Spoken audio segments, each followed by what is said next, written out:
Dozens of ports across the East and Gulf Coast are at a standstill this morning after more than 45,000 dock workers walked off the job. A prolonged work stoppage could have a big impact on shipping supply chains ahead of the holiday season. Joining us now, we want to bring in Stamatis Tsantanis. He's the CEO of Seanergy Maritime and United Maritime. Together, both companies have a total of 25 ships around the world. And you do dry bulk shipping and not containers, but you do go to the same ports as these containers. So I'm curious, Stamatis, just what you are hearing from your peers within the industry, what the conversation is, and what you think this fallout could potentially look like. Well, it's first of all, good morning and nice to be here. Thank you for having me.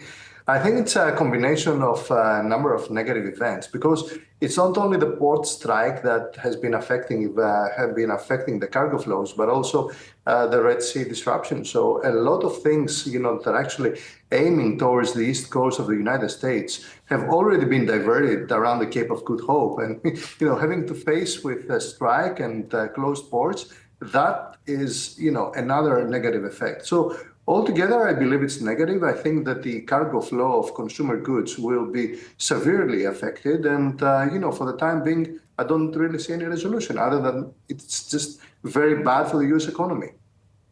Well, talk to me about what you're hearing that indicates that to you, Stamatis, because it's been fascinating. Some of the smartest economists in the world seem to disagree about the potential economic impact here, and specifically with regards to the timing. It seems like the workers here have time on their side for a lot of different reasons, one of them being the pending U.S. election. What do you make of the timing of this?